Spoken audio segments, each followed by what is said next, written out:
There we are, we're live. Hi, welcome to the Charlotte Show with Emil Franchi of Heart Radio. Hi, Emil. Thank you so much for joining me.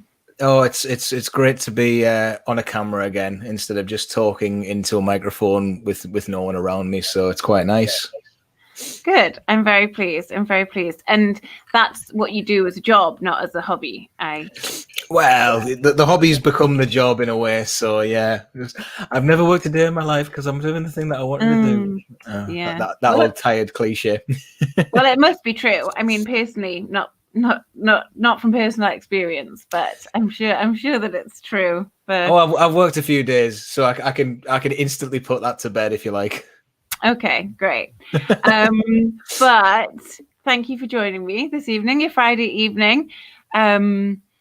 It's the first light Friday of the year, and it's the first Friday people can go out and see their friends. So thank you to anybody who is watching live, and thank you to people who are catching up later on.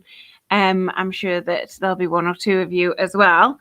It's not the international break anymore, so that was a nice weekend. Did you enjoy the weekend off being a Newcastle fan? You know what? There was a bit last weekend, to be honest, where I genuinely wanted a game to watch. I know. I'm not at all like.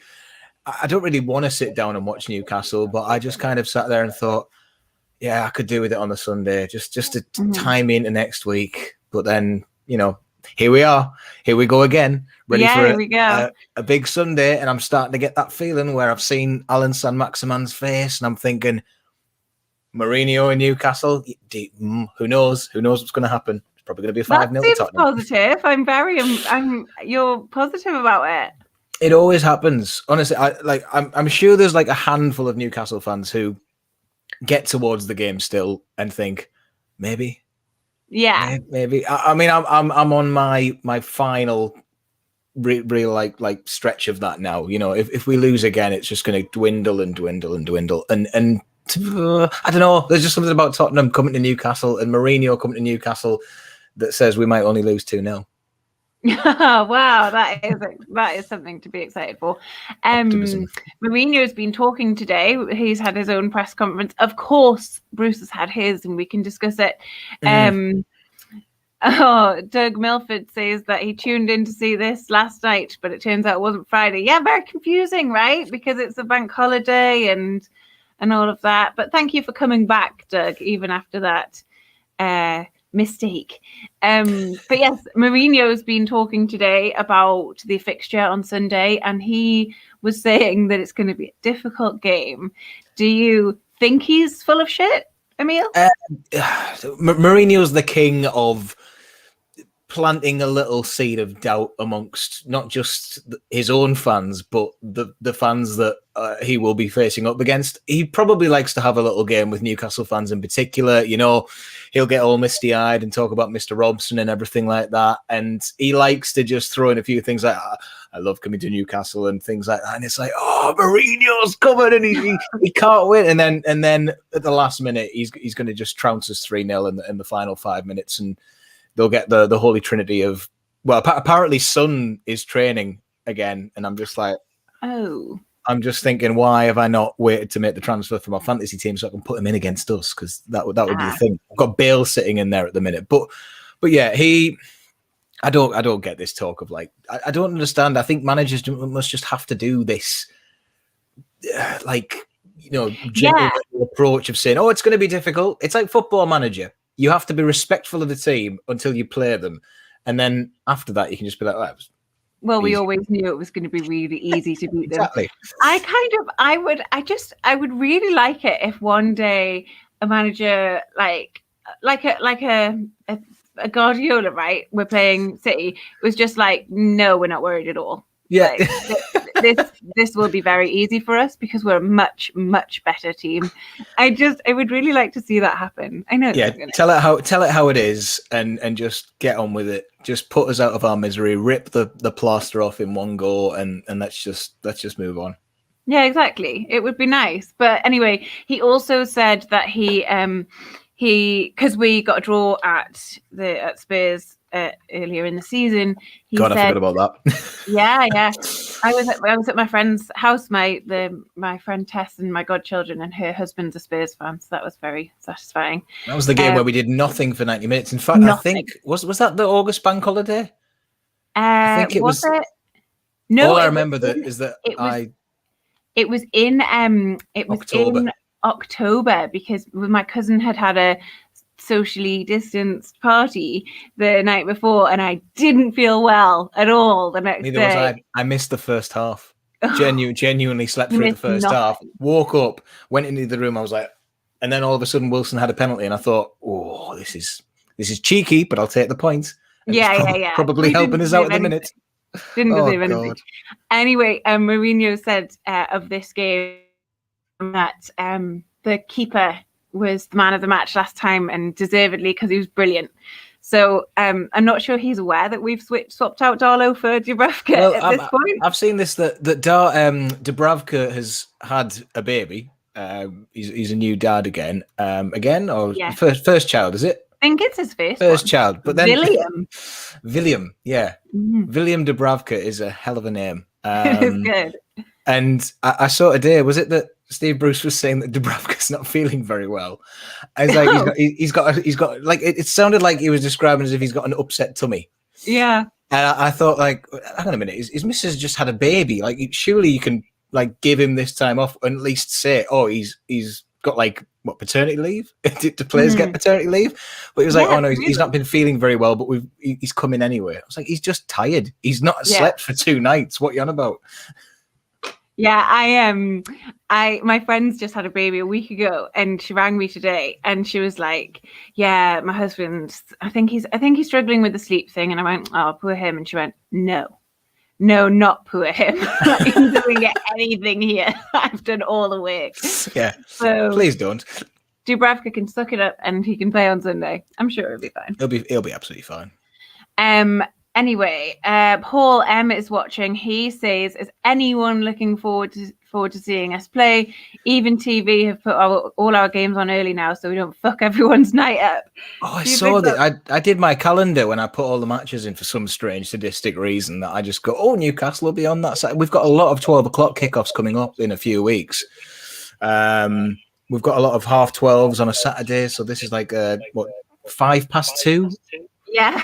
On a Sunday, strangely. So yeah, 2:05. Maybe that 5 minutes will make all the difference. But I don't know. I always just like having football to watch. Yeah, that's the thing. I quite like this festival of football, even though I disagree with it entirely with the whole everything's on TV now. I kind of think to myself, like, well, at least there's something on. I like watching the match, even if it's going to be an absolute disaster. I was looking forward to Brighton, and I hated it afterwards. But yeah, it was terrible. I kind of was. That's sort of PTSD bringing that up, but that's fine. Thanks for nothing. Be swearing on camera like this. Yeah, I'm the same. I it was nice not having to think about Newcastle United last weekend in a content making terms, because we do make so much content about Newcastle, and under Steve Bruce, week in, week out, it's quite samey. So it was really nice not to have to do it from that perspective. But then I really missed having the football on the telly.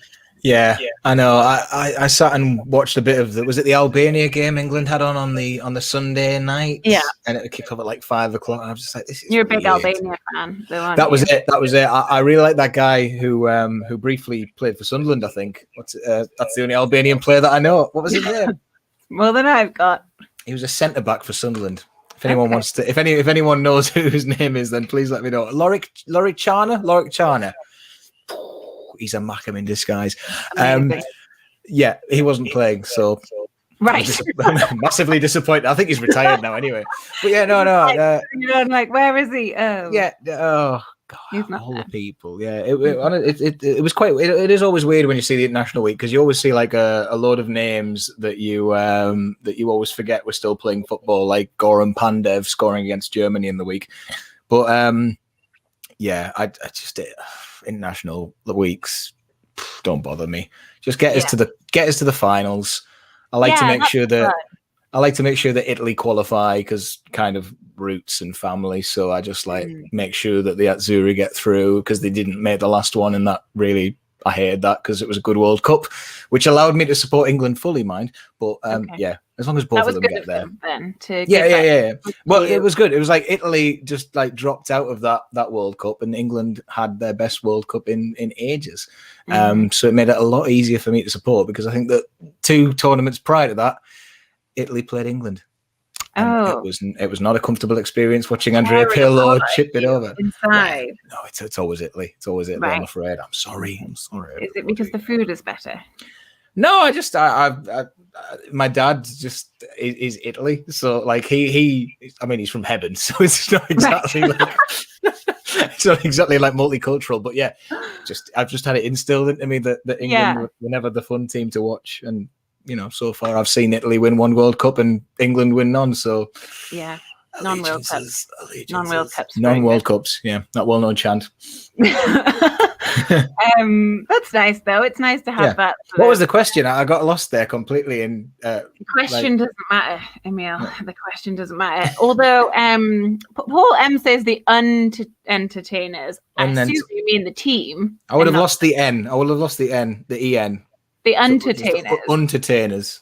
Entertainers sounds a little bit like a swear word. Not that, I don't know why I'm pretending that I don't swear. It's like a medical term, perhaps. Let's take a look. Let's take a look at your entertainers. Yeah, your entertainer needs to come out. We need to remove it. That sounds painful. A2 says, "How the fuck is that fucking PE teacher still here?" So you know that I do not mind swearing. I think he's talking about Steve Bruce. Unless it's one of my old PE teachers who didn't leave for many years. I mean, if you want to talk about whoever might still be there, I'm not sure. A2, I don't know. I don't know what they're doing. I suppose that they're going on the pretense that he's the man for us. I just think there's a complete lack of care there, isn't there, Charlotte? It's just it's completely and utterly past the point of we're past the McLaren point. They seem to have something in place where if they are learning from mistakes, maybe they're saying, well, when we sat Steve McLaren, Rafa Benitez came in and he didn't like keep us up. I imagine Mike Ashley just sat there just going to everyone pretty much, just like it's just very childish tactics that he's got going on with us now, just being like, I don't care what you want, and then zooms off on his super yacht. Oh, you know what? In my head, I don't know why. As soon as you said Zoom, I thought of those like orange scooters that people are driving around Jasmine and they're great fun. I was like, so oh no, Mike Ashley's probably not on one of those. They're great, by the way. They are so much fun, and I don't think any have been chucked in the river yet. No, I haven't been on one because you have to download an app. So for people who are watching who aren't in Newcastle, just to be clear, there's these like free scooters, like they're bright orange and they're everywhere. And I've seen students get like driving bans. So what people got done for drink driving? Like I had to do the app, and you have to have a driver's license. So right. Apparently you have to have an actual driver's license because I had to put the long number on it and do that, and once you've done that, you're fine. You set up and away you go, and you get like a little discount for wearing your little helmet. I looked weird on my photo with it. I hate how I look in a helmet, so it's just like nobody looks good in a helmet. Nah, like maybe unless you're doing like the Tour de France and it's got like the like super aerodynamic. Those helmets are not. Or Tony Hawk. Yeah, Aaron says, saw someone going 50 miles an hour on one of them in town today. They're rapid. That can't be true. 72? No, 27, I think, was the height I got up to, and that was going downhill. But they're really difficult because they've got set borders, you see, of where you can and can't ride them. So if you're like riding near the central motorway in Newcastle, you're kind of like on the edge, even if you're on the path, and it's like you're now leaving a riding zone, and then it just stops. It just slows down. And then me and my mate were on them, and it was just like I was like, "Are you back in the zone yet?" And we were next to Northumbria Uni. And we was like, oh no, we'll roll them up. And mine connected again, but his didn't. So I was like zooming off, and he's like, come back. It was fun. Zooming off, just like Mike Ashley. Look at that. Exactly. Lovely, There we go. Back we come. lovely, beautiful way of bringing it back to Mike Ashley, the man we all want to talk about. Is that a Negroni? It is, yes. Well spotted. It's Excellent. my latest creation that I can do two cocktails at home, Mm-hmm. espresso martini and a Negroni, and I'm planning on having a French martini later on.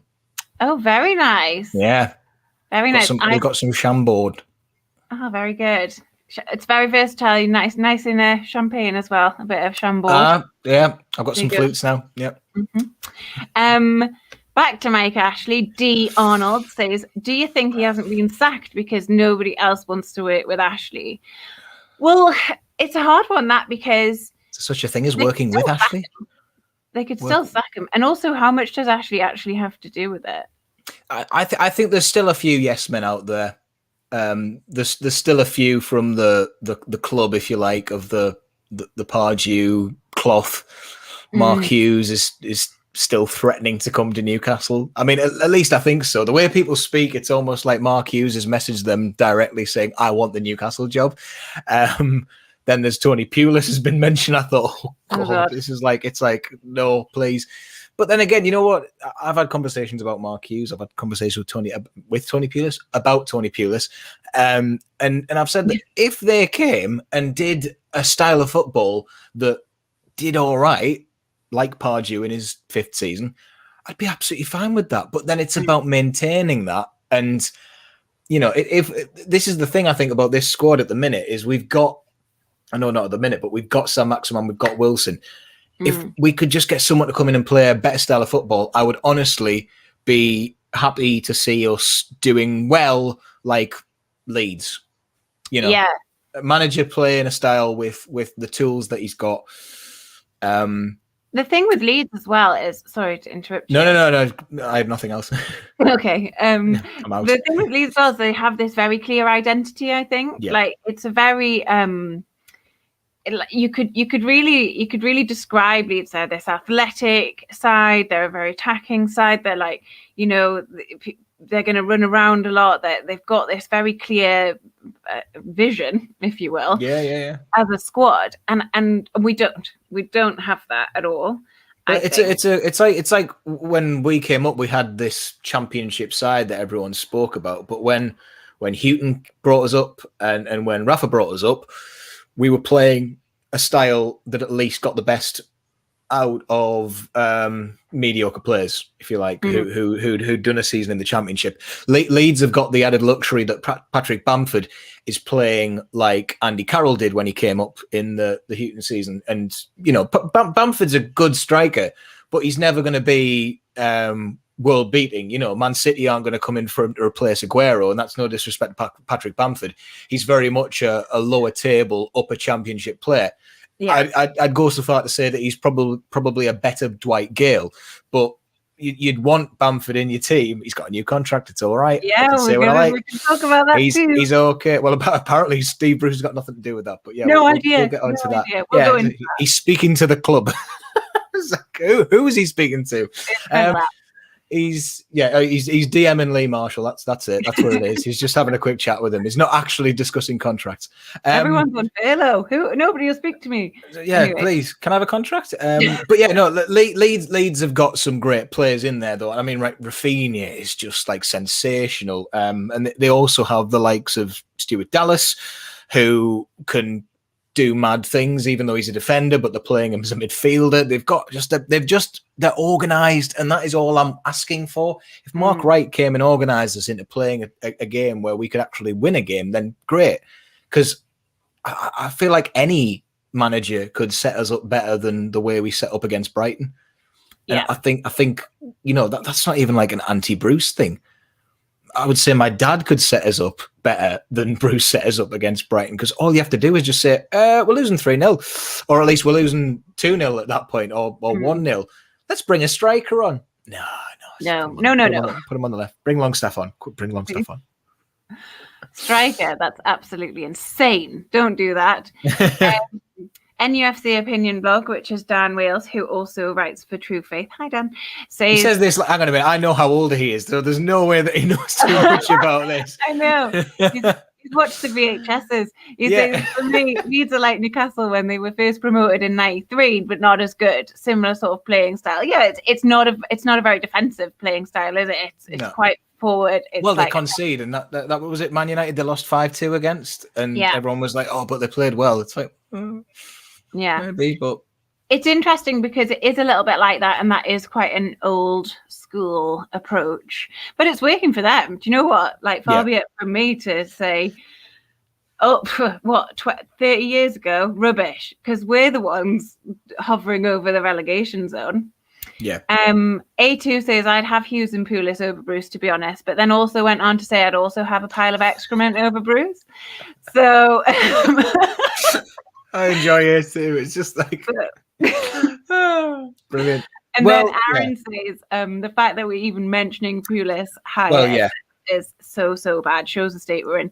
It does. But like at this stage, like Eddie Howe is now linked with Celtic. Like he's probably going to go there if it's not already been done. I watched a video of him doing a training session today in what looked like Spain with Bournemouth.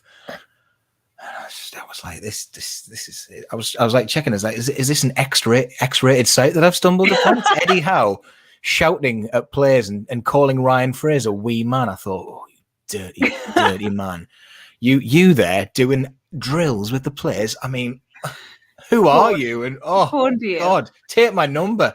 And that was it. I was just like, he was going into the stands. Kenny Dalglish was there for some reason. I thought, what the hell? But like, I was just like, he's talking to the players and he's talking to them like a manager would in an office on a training day. And I just thought, you can't see it. And look, far am I to suggest that Steve Bruce is not talking to the players in training, but he's busy bum-rushing them. Well, all you've got to do is look at Jack Grealish's thing. That's the thing. Like, we've got Jack Grealish to go from, and saying that just throw the ball in the middle and let's play. Let's have a play, lads. Yeah. Do you want to football or cricket? You know. Yeah, it's that is a reference, if you don't know, to Jack Grealish talking about Steve Bruce taking drills, if you can call it that. When he played power drills from Black and Decker. Well, lads, it's my new range. Do you want to try them out on the bits of wood that we've got here? This is what they mean. Isn't it? Look, I think that's what they've got. That's what they've got Henry Sarve doing in the training ground, just drilling holes in the wall, saying, "How am I doing, boss?" Yeah, well, the place needs an update, so they might as well put everybody to work, right? Gil says that this guy has the coolest hair this far on the podcast, so thank you. To you, Emil. My mum's called Jill, so I'm not sure if she's hacked an account there. Is that what it is? So it's mine. So it should be mine, but it isn't because my parents don't watch anything that How much hair's been on the podcast so far? Because I know that from the circles that I operate in the NUFC crowd, there's a lack of hair, I would say. There is a lack of hair. Well, Alex Hurst, who is the overlord of True Faith, he has so much hair. Blessed be his name. He's a great guy, a wonderful man. He's got a lot of hair. He has loads of hair, facial hair and head hair. And I think both him and Adam just kind of have like a beard off. Yeah. They should both remove their beards. I understand and agree with you on that. Get rid of the beards, right? Okay. For charity. I bleach my hair, which will come as a surprise to everybody that this is not natural. But I'm falling into the bald category because I destroyed it at the back last summer and have a massive patch of like hair about that long. So luckily I've got very thick hair, but we're not here to talk about hair. Oh, Gil says I am your mom. So there we go. I mean, that's nice. The thing is, I would know what my mum would have more emojis than that, and first of all, would not know how to get this on. So she's all right, whoever that is, unless it's yours. Well, I love the idea. No, my mum is downstairs prepping some salmon for Good Friday. Didn't need to tell everyone that. what about Norman? Norman shaves his head. He can't. He's bald by choice. He wants me to be clear on that, or is very clear on that whenever we talk about it. He's bald by choice. Is Paul a baby, by the way? Because like I was wondering where like the bald chat's coming from. Is that just a child just messaging us here? No, he's a really, really dexterous baby. He's just really smart. Yeah, typing questions. Thank you, Paul. Yeah. So there is a question, kind of a question up here, but I'm cold, by the way. If my voice is going weird, I'm really cold. I'm in a very cold room. Oh, don't worry. It's got really chilly today, hasn't it? Yeah. And the approach in this house is put on another jumper rather than put on the heating. Also, another rant. This is from A2. How does Bruce connect experience with competence? Should we get someone from Sunday League who's done it for 20 years then? Fucking Christ, A2. Calm down with your language. This is a reference to Steve Bruce repeatedly saying, I've been doing this for 20 years. I've been doing this for whatever time. So I know what I'm doing. There's this kind of equating the time spent with actual skill. It doesn't make you better, does it? It doesn't. There's no such thing. You know, it's like you've been doing it for 20 years, but your track record is just not, it's just not good. I don't really know. I'm tuning out of press conferences because for me, they just mean nothing in a way. It doesn't matter what gets said. It doesn't change what happens on the pitch. And it doesn't change the fact that we might get what we got against Tottenham last time. We might get a lucky penalty in the final minute. We might get something go our way on Sunday. And it might be Tottenham's turn to have an absolute shitter against us. Please happen. And I still want that to happen because I don't want to go down. I really don't want to go down. I'm scared of going down. It's like I've had... Oh, God. I mean, at least this time I've not had any dreams about the match because before Brighton, I had 3 dreams. 3 for each goal against us. Yeah. Well, the first one, we lost 5-2. The second one, Joe Linton scored, and I think we were 2-0 up. And then I don't remember the rest of it, but I think it might have been the start of the 5-2 again. Oh, God. And then there was one when we lost 3-0, but then I realised that was the actual thing, and unfortunately it was a nightmare. So, But 5-2 was a dream. 5-2 was in the dream. So I got the correct, what's the word? Gap, yeah, gap of goals. You just do that. It's okay. People will be listening to this as just an audio. Topical question.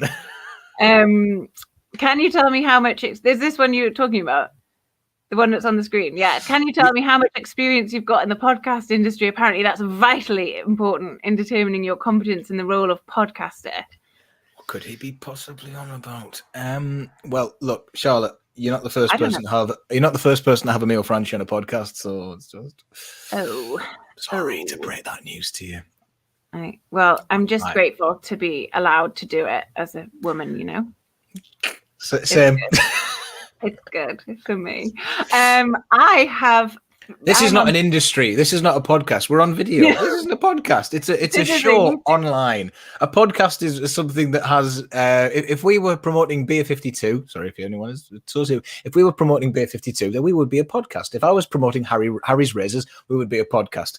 We are just 2 Newcastle fans talking about it. Manscaping, yeah. I've fallen their trap as well, and I've signed up to everything. I do. I am the mug that buys everything that's to do with podcasts. It's like, oh, Beer 52. I'm like, yeah, go on, get them. I've got a Beer 52 beer here, ready. Oh wow. No, it's not like I was just thinking. I have got a code. I've signed up to everything, but we're not promoting that, so my experience is limited. I do a lot of videos. That's it. Yeah. My podcasting experience, this will be put up on our podcast, on our Patreon platform, just as audio, but it's not. Oh God. Apologies. Thank you. Yeah. People are paying for this. Yeah. Well, it's just additional and a little bit extra. I've been doing this since 2018 now. I was terrible then, and I'm slightly better now. Oh, we kind of covered this, Richie, but where's Emil from? Bracket sounds like South Tyneside. Oh, it's not. It's not. I mean, I was born in Sunderland, but Get off. Get out. It's all right. I was there for 2 days. I drove myself away from it. Just like Paul, the dexterous baby. Yeah, I'm another dexterous baby who could drive an MG at the time and just stormed away, left my parents in my wake. I've got a real mix, to be honest. The sound is probably yes, that's you totally. Yeah, that's you. I thought it was a week of home truths. I grew up in Newton Aycliffe, so I've got like a mixture of everything. Some nice places that I started my life in, Sunderland and Aycliffe. Yeah, and now you're in Dunstan. Okay. I'm still south of the river. It's nice to look at. Nice to look at. By the Staves. Yes, not too far away. I cycle by those quite often. More information I don't need to share. But yeah, Italian heritage is. Oh God, see, it can't be my mum then, can you? It's not my mum. It's Italian heritage is South Tyneside based though. The name Franchi is probably known around there because a fish and chip shop that my granddad had, and a nightclub that my granddad had, and a cafe that my great uncle had in Shields, South Shields. So is it Mincella's? No, Franchi's. Hence the name. Why would it be Mincella's? I don't know. It's an uncle. It's just no. It's still the same name. Yeah. Well spotted. Wow, that's a good question for me. Oh God, I'm not even drinking, so I'm just dumb. Okay, question. Well, not a question. D. Arnold said the report today stating that Bruce will get a new contract if we stay up makes me want to get relegated. So this we were going to talk about because there's a Telegraph article by Luke Edwards, friend of the podcast, foe of many on Twitter. And it says the headline is Steve Bruce set to keep his job at Newcastle on one condition. But I don't subscribe to the Telegraph, so I don't know what that condition is. I do. Do you want me to go and find it? Oh, okay. I did it because I wanted to read one article, and I was interested to see. Should have looked before I came on, really, but then I just thought that the condition is that as long as we don't go down. Per this contract, this question, that it's about not being relegated. But what would the condition be for you? Bruce gets a new contract if he what? What would he do? If he gets 3 goals out of Andy Carroll by the end of the season. He deserves like a million more contracts. I can't get into it. I think I don't know. Anyway, we'll just guess. I mean, so what? He keeps his job on one condition, or what would that condition be? I think the condition is that we stay up, right? George Colkin, on behalf of the Athletic, thank you. I hope your balls are suitably smooth. Not you, Charlotte. Oh, I signed up via the Ramble, George. I'm sorry. Okay, I'm taking that off the screen. Yeah, we'll go back to that. Yeah, sorry. So he gets it. Thrown me. I was going to say, it's just a lot of. Maybe he was talking about what we talked about before. We were talking about the state of people's hair. Maybe that's what the person was on about. So, what is it? It's one condition. He stays on one condition. That's what the headline says. We're surely keeping us up, is that not? Yeah, so I think that's what D. Arnold is saying, that it says that if he'll get a new contract if we stay up. So it makes sense. Like I thought about it today. I looked and I just went, because the thing is, if we stay up, we're going to look a bit silly to the outsiders to be like, oh well, he's kept you up, and it's like, yeah, but if we're going to go, we'll go down next year if not. But then part of me thinks, if we just stay up, do we have another like Carver moment where someone comes in? But then that's the weird thing with Carver. It was Carver then McLaren? Mm-hmm. Carver was caretaker, yeah. Carver was caretaker for the end of that season, and then we had the Jonas game, of course. But then McLaren came in, and I was genuinely quite optimistic when McLaren came in. I know it sounds weird now, but I was like, oh, yeah. And then Jorginho Wijnaldum signed, and I thought, great, that first game. And that's exactly what happened at the start of this season. I know that Bruce didn't just join at the start of the season, but we had that game against West Ham, and I thought, with Jeff Yeah. Hendrick banging the goals in and Callum Yeah. Wilson just knocking him in. It's like, but then it was the exact same thing. It just went down, down, down. And there we are. So I think if we stay up, it's going to be weird because it'll be the most disappointed fan base ever if he does stay, but also bittersweet because we're staying up. Yeah, it's very bittersweet, isn't it? Because so many of us, and like you said before, you just don't want us to go down. And I don't really either, but I really don't want us to continue with this manager. To be clear, I don't want us to continue with this owner. Like, I think that's the whole thing has just reached the end of whatever lifespan it had. I mean, I read recently, George, I did read in The Athletic, I can't remember who wrote it. It wasn't Chris or George, but I was sat reading it last week, and it said that on the day we play Fulham, it marks 15 years exactly since Ashley arrived. And we could go down on that day. It's like, who's writing this script? For the third time. Yeah, that would be the third time. And part of me thinks that if we went down, we'd bounce straight back. I know we might not think about it, but I feel as though we would lose the manager. We'd have a fresh start with it again. And, we're already planning for it by the looks of things, by Gale getting his new contract, which will keep him here till he's 34. And the thing is, though, Dwight Gale is eternally 21 in my eyes. Like, I can't imagine the fact that he's going to be 30 soon. He just doesn't look old enough. No. So this is for those who haven't seen. Dwight Gale there was talk in The Athletic this week that he's been offered a new 3-year contract. As Emil says, he's nearly 30. He's been with the club for a long time now, and we're offering him. Rondon, by the way, at 29 was too old, but sure. Dwight Gale has been offered this 3-year contract, and then in the press conference today, Bruce was like, "Yeah, I mean, I think so." Or he's speaking to somebody about it. Like, it's me. Who's he speaking to? So for me, that's like, are we too in fear from him getting a new contract that we're prepping for the championship season? I mean, it's the most forward planning there's been at Newcastle United in a number of years to think that we're saying, "Oh, we might go down, guys. Quickly deploy Gale, get Gale, break glass for Dwight." Just get and then suddenly drill. Yeah, exactly. Yeah. And out he comes, this amazing championship striker.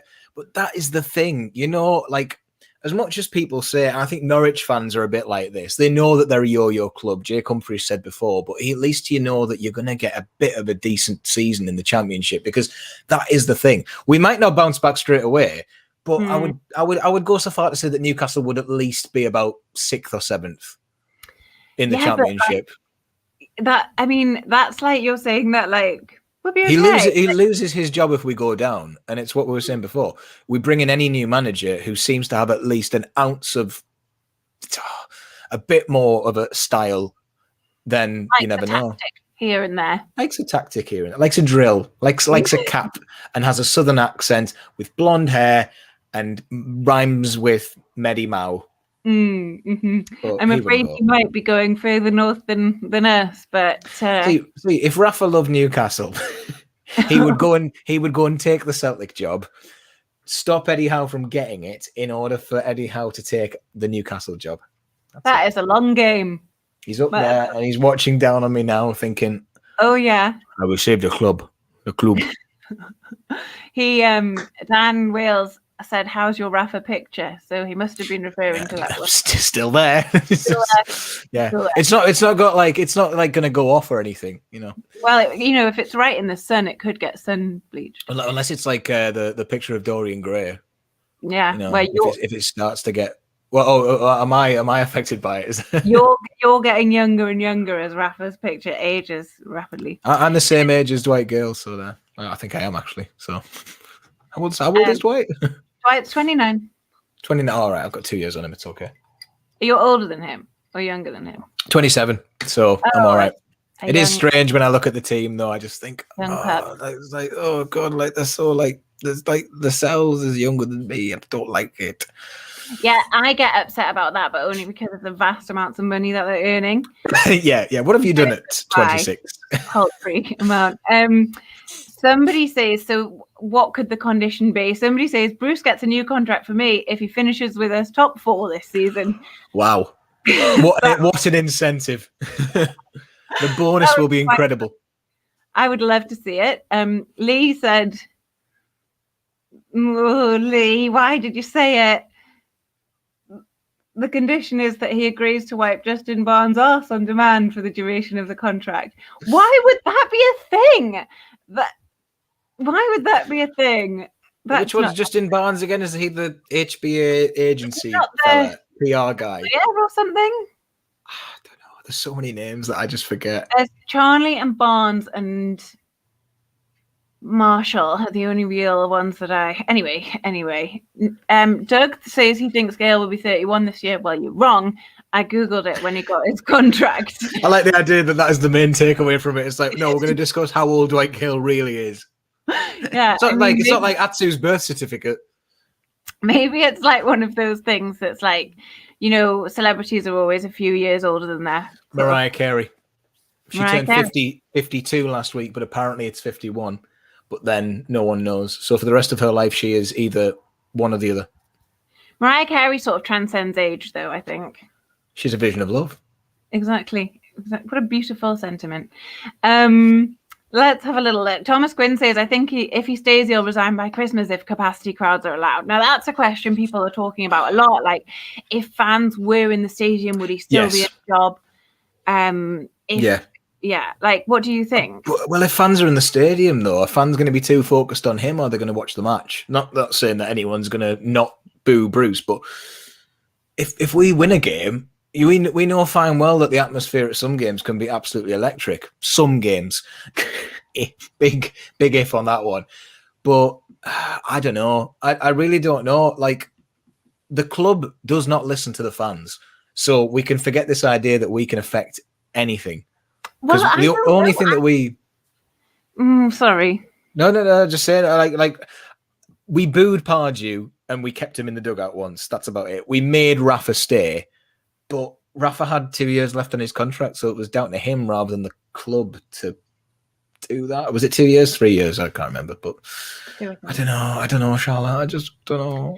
Well, I think I disagree with you slightly, because I think I don't know if it was Pardew or someone else, but I'm sure that the fact you're sacked in the morning, that kind of thing, I'm sure that had an effect, and I can't remember. If you are watching and know who I'm talking about, you've thrown me with Pardew. I don't think it was Pardew.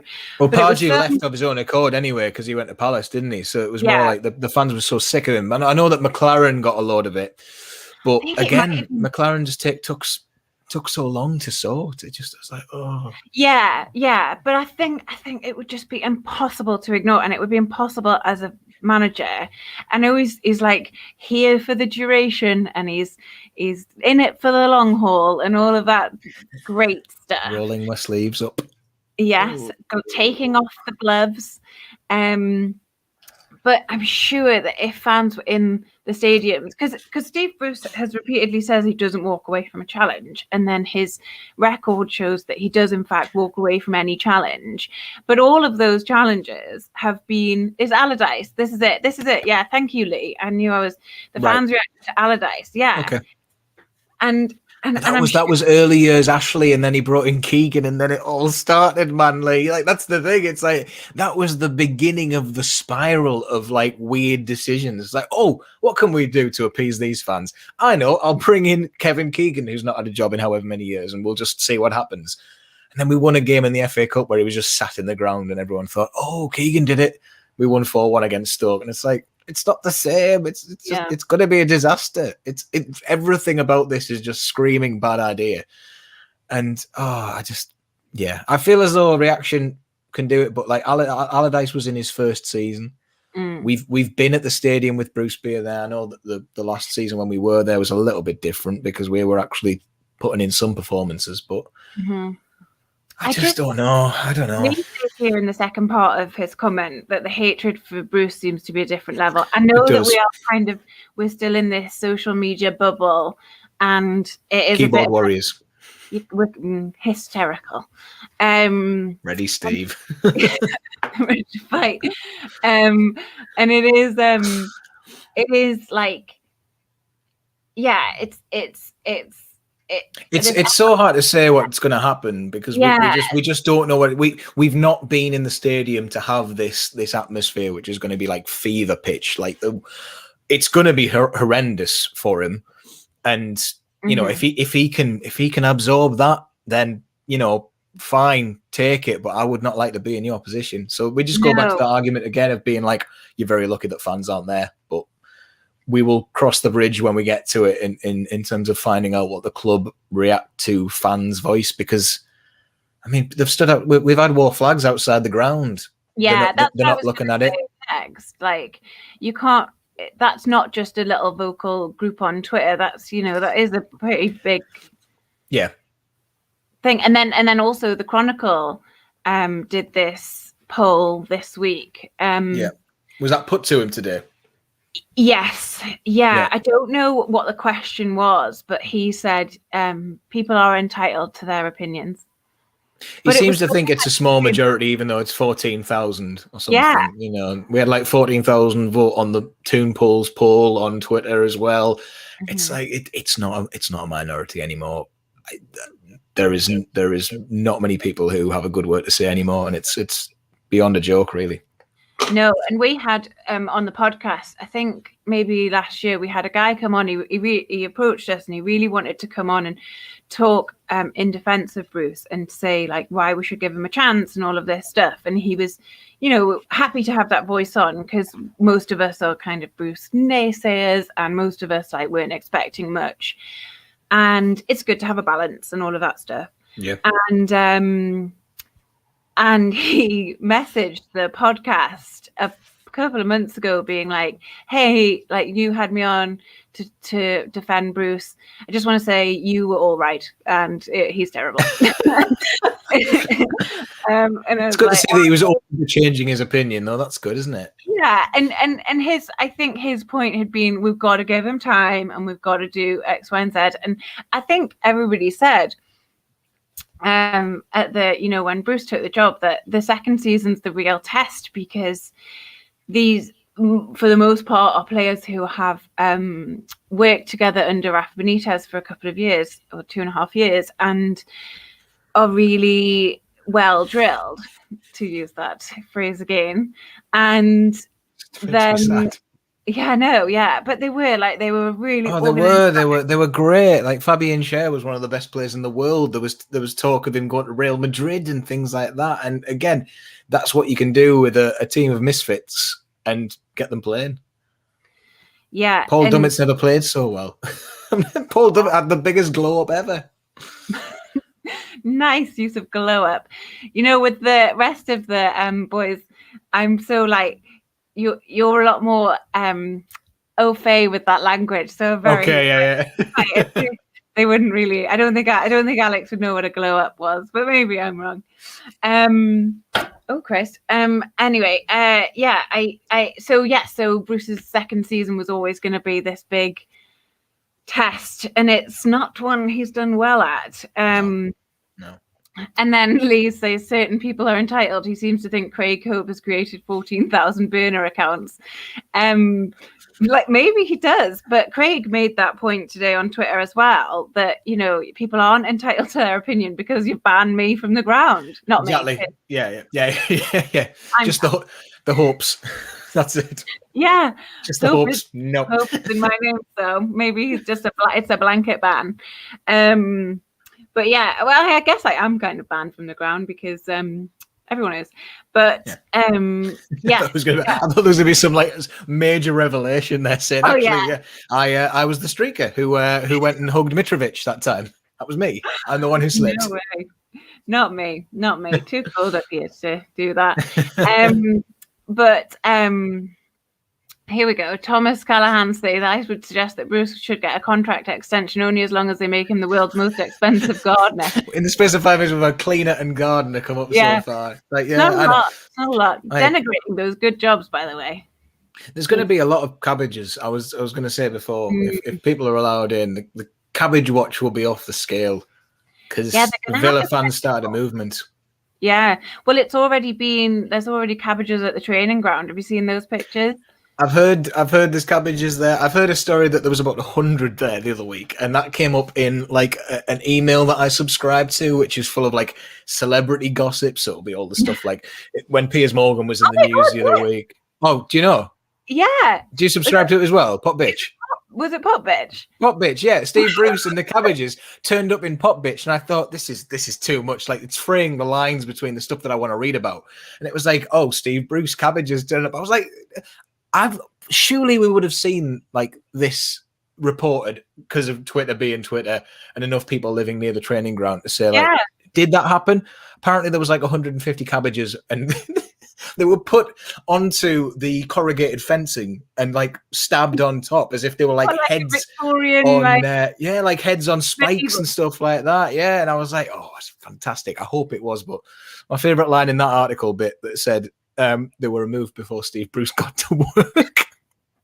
I was like, they probably had days to remove them then because he's not there. Again, jobs for Henry Survey. Yeah, exactly. Henry, get out there and get the cabbages off, mate. Drill through them. Off he goes. My main issue is the waste of food. We don't like that. It's a waste of food. Good food.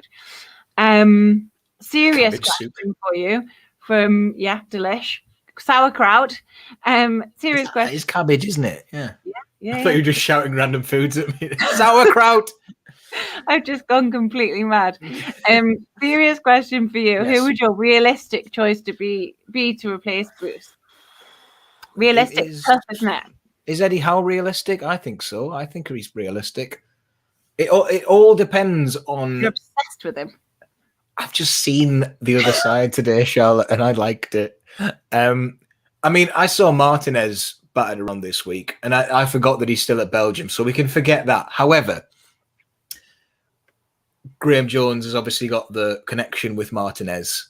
Because he was it second in command, or at least one of the coaches at Belgium. There's a guy I work with is related to Graham Jones and said that Roberto Martinez has been in like one of the like littlest pubs in Gateshead up near Lowfell, Windy Nook way.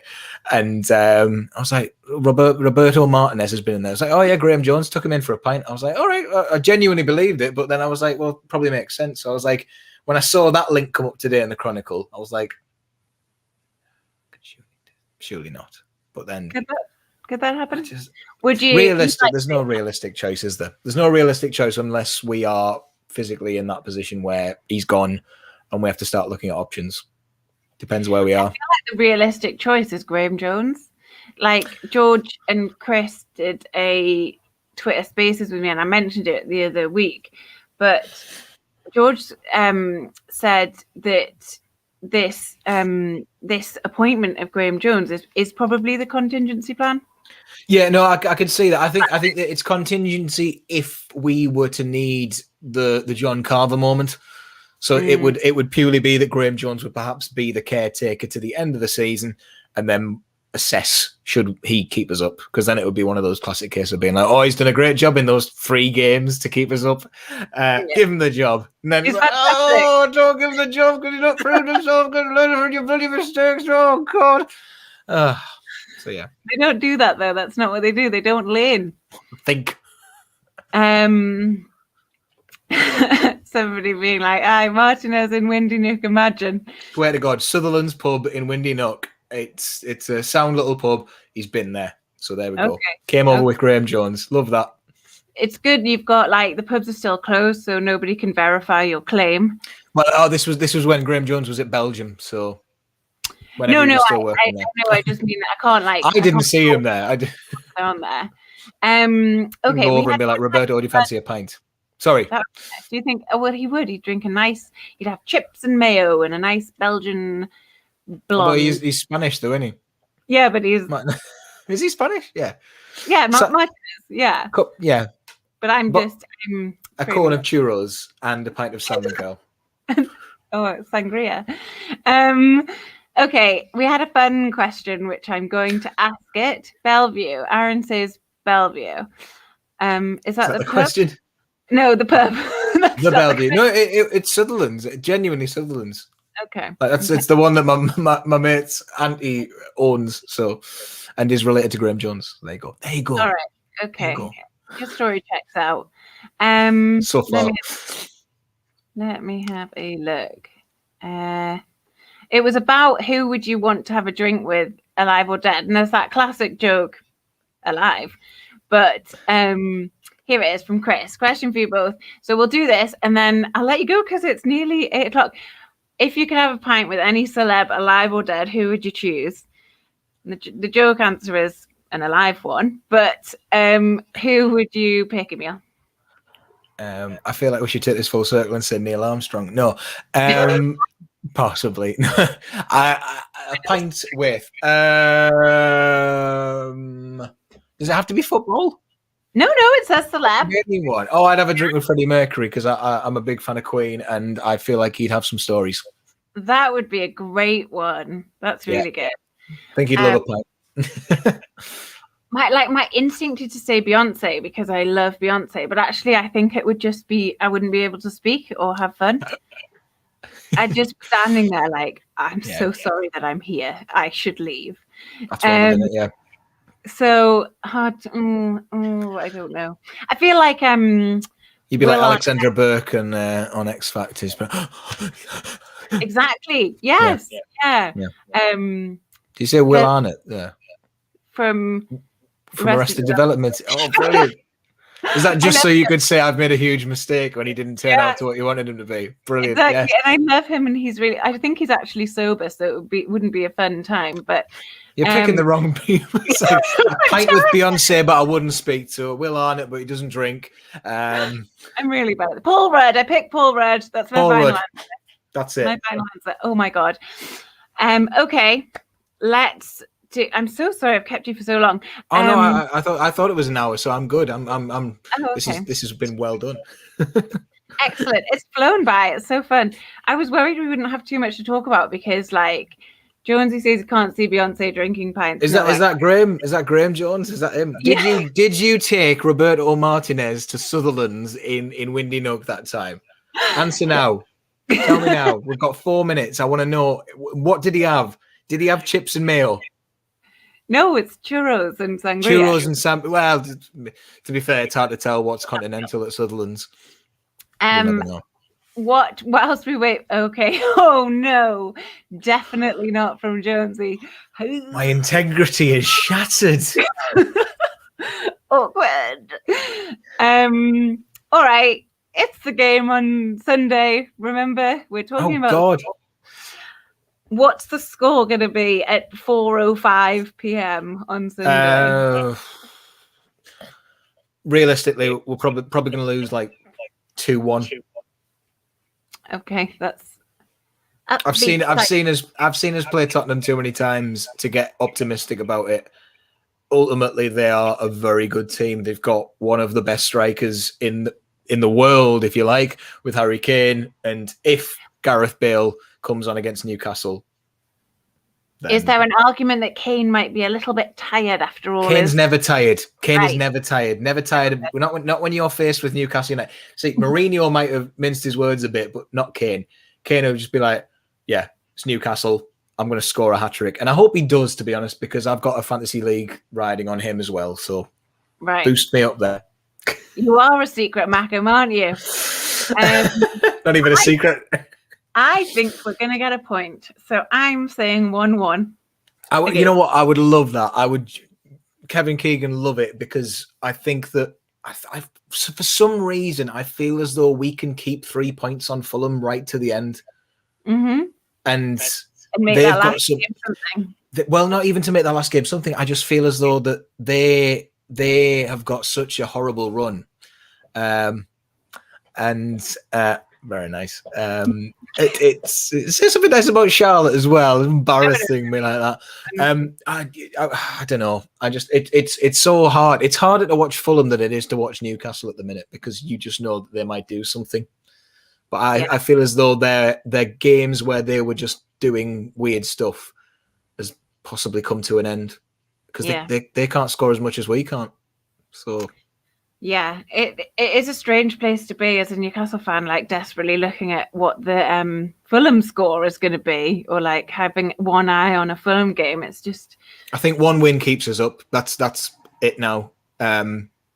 Because just if we can get our win, even if it goes against Sheffield United, then so be it. If it means that we go into that final game with a 4-point gap, then please, please. yeah, that would be nice. We've got this game in hand, but yeah, when is that? When is that? Like, is it even in hand? I don't remember we've got a forfeiting game a in hand match. for Fulham, and I think is it this one? I don't know. Have we got Is another? is it the Villa game that got moved for COVID, or did that get played? They missed a few. I'm not sure, but we do have a game in hand. I don't know how much of a difference it makes, but that's us. It's been an hour. Yes. I will let Emil have. I mean, he's finished his Negroni, so it's time for him to make his French martini. And I'll let you know how it goes. And thank you everybody for watching. Thank you for watching after the fact, if that's what you're doing. There we go. Game in hand is Man City. It's a Brucey write-off. Brilliant. Thanks. We said that once. We won 2-1. Oh, there you go. There you go. We're going to win. Excellent. Thanks again, Emil, and thank you for watching. Take care, everybody. Stay safe.